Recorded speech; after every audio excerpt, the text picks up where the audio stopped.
মেহেদী হাসান মিরাজ এই মুহূর্তে বাংলাদেশের সবচেয়ে পলায়নপর সুযোগ সন্ধানী। পাকিস্তান এবং বাংলাদেশের ক্রিকেটে সবচেয়ে বড় দুঃখ কি জানেন?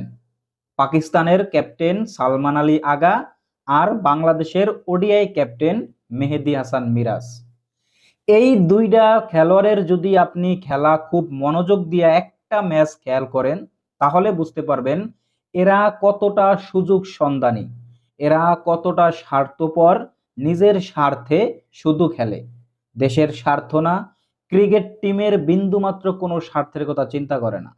যে জায়গায় ক্যাপ্টেন্সির বলাই দিয়া, ক্যাপ্টেন্সির ক্ষমতা দিয়া, ক্যাপ্টেন্সির অগ্রাধিকার দিয়া সুযোগ নেওয়া যায়, এরা ওই জায়গায় জব্বুজ্জা কোপ মারে।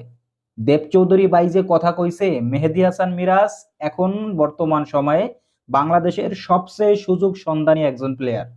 উনি আসলে একেবারে 100% পারফেক্ট একটা কথা কইছে। কারণ পাকিস্তানের ক্রিকেটের দুঃখ, তারা সালমান আলী আগার মতো প্লেয়ারকে তারা ক্যাপ্টেন পাইছে।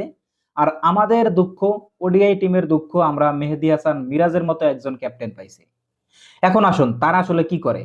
আপনি যদি পাকিস্তানের খেলা খেয়াল করেন আর বাংলাদেশের ওডিআই খেলাগুলা খেয়াল করেন তাহলে দেখবেন যখন হচ্ছে পাকিস্তান বা বাংলাদেশ ব্যাটিং খুব ভালো করে কোন একটা ম্যাচে, তখন দেখবেন যে সুরসুর সুরসুর কইরা এই সালমান আলী আগা আর হচ্ছে আমাদের ক্যাপ্টেন মেহেদী হাসান মিরাজ 3-4 ব্যাট করে, মানে একবারে উপরে চলে যায় তারা তাদের ব্যাটিং সৌন্দর্য দেখানোর জন্য, পারফরমেন্স দেখানোর জন্য। কারণ তারা ভাবে ওই দিন তো দল ভালোই করতেছে।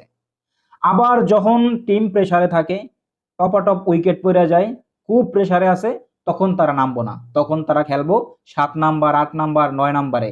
আর যদি পারতো তাহলে 12 নাম্বারে নামতো। পাকিস্তানের সালমান আলী আগা আর মেহেদী হাসান মিরাজ দুইজনই হচ্ছে বর্তমান ক্রিকেটে সবচেয়ে বেশি বোঝে।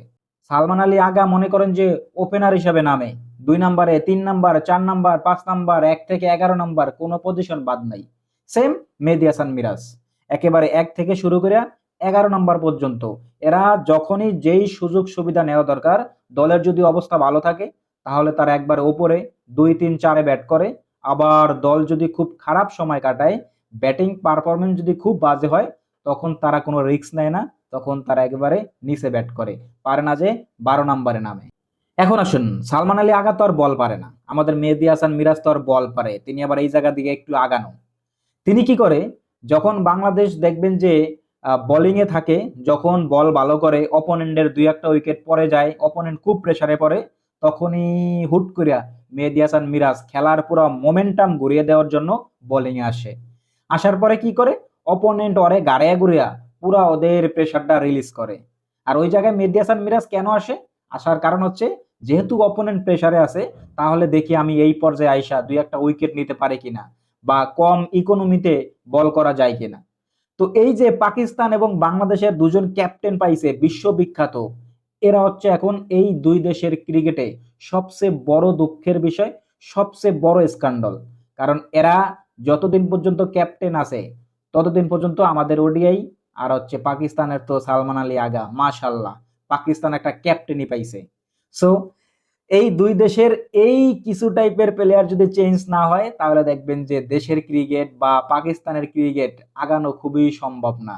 আপনি পাকিস্তানের ক্রিকেটে সালমান আলী আগা কোন কোটায় একটা ক্যাপ্টেন্সি পালন করে? কারণ হচ্ছে এই প্লেয়ারটা মূল দলে থাকারই যোগ্য না। কারণ ওর ব্যাটিং স্টাইল দেখলে মনে হয় যে কোন একটা পাড়া থেকে উঠে আইছে, ব্যাটিংই ধরতে পারে না, ব্যাট যে করে, কোন জায়গায় শট খেলে, কি করে, সেম আমাকে চুইনগাম জাকিরের মতো। আর আমাদের মেহেদী হাসান মিরাজ, তারও সেম অবস্থা, কি খেলে না খেলে, নিজে ক্যাপ্টেন্সি পাইয়া নিজের সুযোগ সুবিধা মতো যে জায়গায় দরকার ওই জায়গায় বল করব, যে জায়গায় দরকার ওই জায়গায় ব্যাট করব।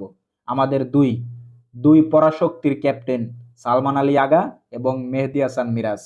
কমেন্ট বক্সে আপনাদের মতামত জানতে চাই।